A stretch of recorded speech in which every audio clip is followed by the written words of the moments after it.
Miss Catherine Bernardo unexpected visitor sa kanyang launch. Abay tila baga hindi lang pinapasok social media world ang ilan sa mga balita patungkol nga na doon po sa inilabas na news ni Mr. OG Diaz patungkol kay Daniel tsaka kay Miss Kayla Estrada. Ang dami na po mga talagang naglabas ang mga hindi kagandang mga salita no nanggaling po sa fans netong si Daniel at tsaka ni Kayla Estrada. Marami pong nagko-compare dito po kay Kayla tsaka kay Catherine.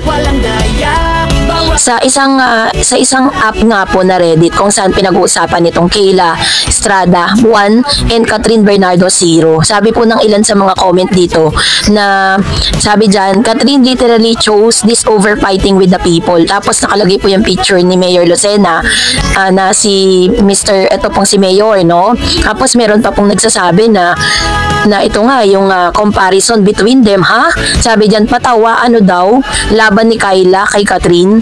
Nyahahala sa legs pa lang Catherine nyo pwede nang mag-wheelchair si Kayla straight daw. So yun yung ilan sa mga parang grabe po yung comparison na ginagawa nila between Kayla Estrada and Miss Catherine Bernardo, no? Tapos may mga nagsasabi pa sa Reddit na lumalabas lang yang si Catherine pag may project na kailangan ng suporta ng madla. Pagtapos ng project wala na. And then sabi pa grabe din manggagamit si Ate Girl after kumita ng pagkalaki-laki sa HLA di na pinansin si Alden panay cancel ng events or pag may award siya edi siya nagpapakita napakawalang hiya niya man na siya sa jowa niyang trapo. Girl, puro commercial ads nga lang yan pati sa IG puro promo. Ew. So sabi pa ng isang tao dito, kung nasa Pinas pala si DJ ngayon, baka dyan pa lang, may hard launch na sila ni Kayla. Meron pang nagsabi dito na, naging green flag looking patuloy si DJ dahil sa iyo, Diyos ko. Sabi ko, I know cheater yang si Daniel and I will never defend him from that. Though, to be fair sa kanya, ever since talaga consistent vocal yan sa politics on the liberal side. I also get into disappointed mga tao kay Kat kasi dati naman niya maingay pag-campaign but ngayon nalilink na sa trapo bilang tahimik. I love Kat. Kaso, ba't naman ganyan choices mo sa lalaki? So please don't compare them. It's an insult kay Kayla na hindi naman nakikipagkompetensya dun sa isa. Matagal na siyang vocal sa mga ganitong bagay. Actually, Miss Catherine also is hindi naman din siya nakikipagkompetensya with Kayla Estrada. Kung sa term po sa showbiz, meron na pong Catherine Bernardo bago pa po lumitaw ang isang Kayla Estrada. So sa mga politics naman is talagang ito talaga yung niya nakikipaglaban din naman si Miss Catherine Bernardo. Nakita niyo naman po during the campaign period of Miss Leni Robredo, nandun siya para po talagang suportahan, 'di ba? Yung dating Vice President na si Miss Leni. So, ngayon nga lang medyo talagang absent po siya dun po sa nasabing Trillion Rally. Kaso nga lang, ang dami po talagang mga hindi kagandang komento patungkol doon. So, in line with this, meron din po tayong nababalitaan na dun po sa kanya pong opening, meron daw po or si Yorme nasa opening ng negosyo ni Catherine Bernardo. Ang kwento, nauna na naming naisulat kapon ng grand opening ng bagong business si Catherine Bernardo sa San Juan. Pero ang panibagong chika sa showbiz police ng Abante Radio, how true ha, naroon daw ang sumuporta. May mga hindi naniniwala. Nandun daw ang rumored boyfriend ng aktres na si Mark Alcala para sumuporta. May mga hindi naniniwala dahil wala naman daw kumalat na larawan o video ang dalawa. Pero may mga nagchika na nasa loob lamang daw ng sasakyan si Mayor at hindi bumaba. Wala rin daw press ang naroon. Naroon din daw sa grand opening ang ina ni Catherine na si Mama Min. Hindi ba't napapabalita rin noon na di ito boto kay Mayor? Kaya ba hindi bumaba ng sasakyan o sadya lang na gustong maging pribado sa pagdalo ni Yorme? Samantalang hindi naman ito ang unang pagkakataon na napabalitang magkasama sina Catherine at Mark. Matatandaan na sa naiya sa pagpunta ng aktres sa Australia. Last July ay nakita rin si Mayor umano sa airport na paalis din. Bago yan ay napabalita rin na spotted daw ang dalawa na nag-date umano sa isang restaurant sa BGC ng June at ipinasara daw ang buong resto para walang kumuha ng video at pictures. So abangan na lang natin sa tamang panahon kung anong real score talaga sa dalawa. So ito po ang ilan sa mga balitang nagsisirculate ngayon sa social media platform at sa lahat po ng mga social media world and sa showbiz. Talagang pinag-uusapan po ito na ito po daw di umanong si Yorme or yung mayor ng Lucena, yung rumored boyfriend niya, bukod po kay Mayor Zamora, na pumunta po doon na mayor ng Green Hills, diba? Doon po sa lugar ng San Juan. Meron pang isang mayor na nagpunta at sinasabi po nila na naispatan daw ito na naroroon lang sa loob ng sasakyan. So, ang point of view ko lang with regards to this is that naroroon ka na tapos hindi ka pabababa. Anong klaseng suporta meron ka? At saka pinagtatakan ko kung totoo talaga itong mga chika na to, bakit hindi ba kayang ipaglaban ni Catherine at ni Mayor yung kanilang relasyon? Just in case. At the same time, hindi ba kaya ni Mayor na ipakita sa publiko kung gaano niya talaga sinusuportahan si Catherine Bernardo? Well, in fact, hindi rin naman makakasira, 'di ba, sa credibility ni Mr. Mayor yung pagiging jowa niya kay Catherine. Yun nga lang, medyo nababahiran po ng hindi kaganda ang mga salita itong si Miss Catherine Bernardo nang maling po siya dito po kay Mayor Lucena, kasi parang sinasabi nila na trapo daw itong si Mayor, ganyan. Pero base naman po sa kanyang mga records, maganda naman po yung naging patakbo niya, no, doon po sa kanya pong kinasasakupan. Maaaring yung mga nagsasabi na parang trapo itong si Mayor, yun po yung mga anti-Mayor para kay Catherine. As of this moment naman kasi, kahit ano pong balitang mga naglalabasan na yan, di natin kayang paniwalaan, not unless na maglabas kayo ng resibo na totoo nga.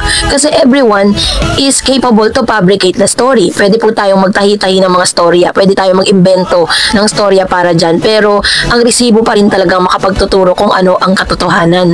So, the truth is, there's no mayor there, wala pong video, walang mga photos, at tanging mga mga parang word of mouth lang ang nagsasabi, no, pero wala silang mailabas sa resibo. Maaaring ibang tao yun nandun sa sasakyan na tinutukoy nila, hindi natin alam, di ba?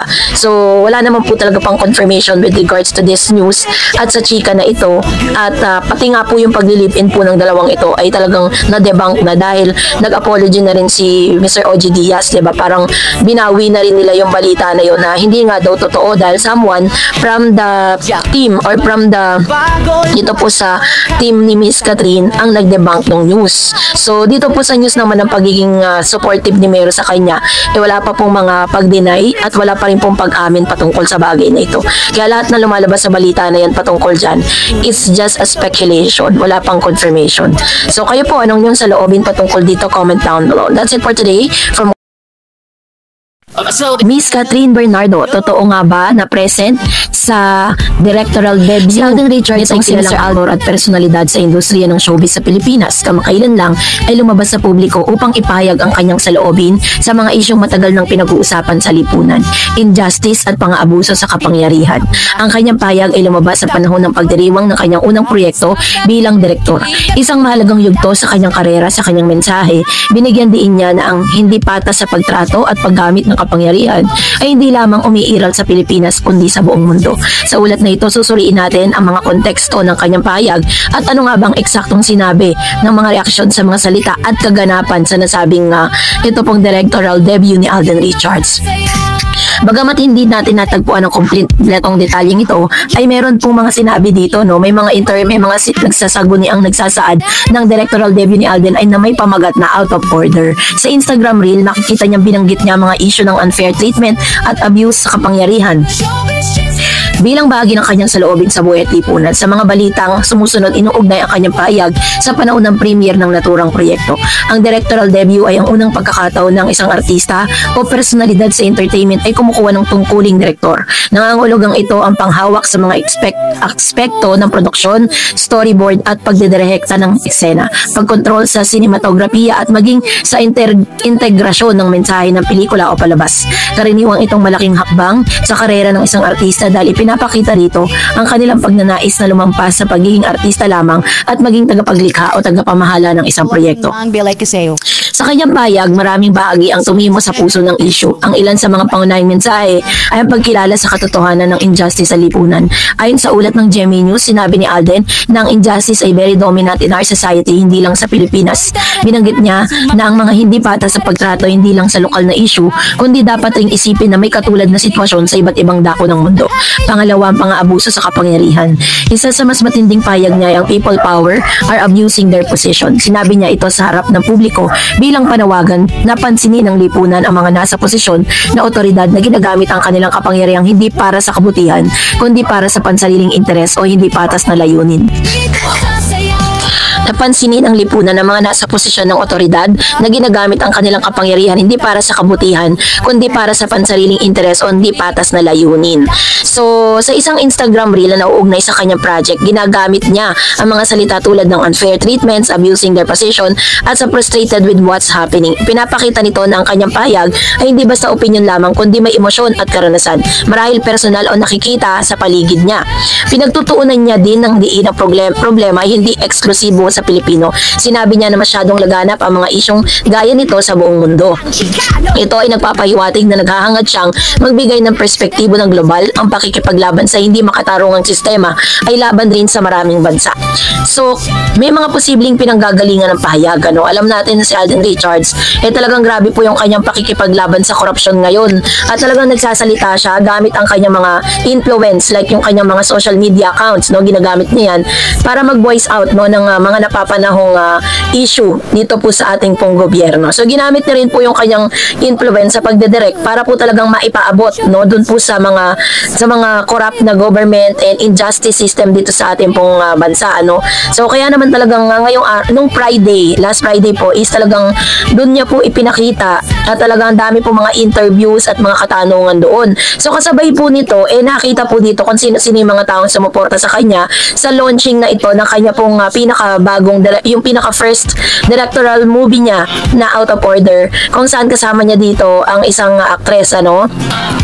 At sa isang Instagram stories na ipinost naman po ng kanyang kapatid na si Miss Raisa Polkerson, napansin po ng ilan na kung saan napagkamalan pa, no? Sinasabi nila na nandito daw si Catherine Bernardo kung saan yung launch nga, no? Parang sinuportahan niya si Mr. Alden Richards sa nasabing event. Dito po sa post na ito ni Miss Raisa, pinakita niya na siya po ay present dito sa dito sa launching po ng movie na napapanood sa Netflix ngayon. And sa isang video clip na ito kung saan may nakitang para siyang isang launch doon po sa hotel na ito na pinagganapan, ay meron parang isang babae, no, na may dalang bag, naka-sunglasses, at sinasabi nila na tinuturo nilang si Miss Catherine Bernardo daw, kasi kung hindi nyo pa po yan parang medyo pababagalin yung tempo ng yung moving ng video na ito, mapagkakamalan talaga natin si Catherine. Pero kapag po finokus na po siya at humarap na at talagang nag-zoom in na siya, hindi po siya si Catherine Bernardo. Kaya yun, pinaghihinalaan tuloy ng ilang mga fans na nandun nga si Catherine Bernardo para sumuporta kay Alden Richards dun sa kanyang launch movie. Kasi parang pagkatapos kasi ng isang matagumpay na kanilang movie, ay wala na po tayong nakitang sightings na together po silang dalawa, diba? Na talagang nagkakaroon pa sila ng interaction in public, diba? Na bagay na inaasahan ng lahat dahil sa matinding suporta ng mga Pinoy sa kanila. Kaya tuloy ngayon, binabash si Catherine Bernardo kasi nakikita lang daw si Catherine kapag daw meron po siyang mga projects na ipinopromote. Pero kapag daw katulad ng mga trillion rallies, wala siya doon. Pero nandun naman po yung kanyang pamilya para po talaga ipakita yung kanilang suporta. Pero still, nababash pa rin siya dahil nga nakukonek siya sa isang politiko. So this time, yun, itatama lang natin yung news na to na that is not Catherine Bernardo. Hindi po siya yan dahil nung izozoom po natin yan, pinicturean natin tagsinong, ang layo po sa itsura ni Miss Catherine. Although magkasing katawan sila, pareha sila ng hair, pareha sila ng tindig, tapos yung mukha niya parang si Catherine talaga. Pero pag sinum mo siya, ibang tao na pala siya, hindi na siya si Catherine Bernardo.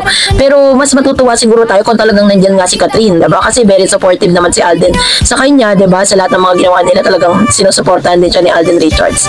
Pero yun nga, dinidebunk din naman natin yung ilan sa mga chika na nag-aaway silang dalawa dahil nga binasted daw ni Catherine si Alden. Wala pong ganung balita.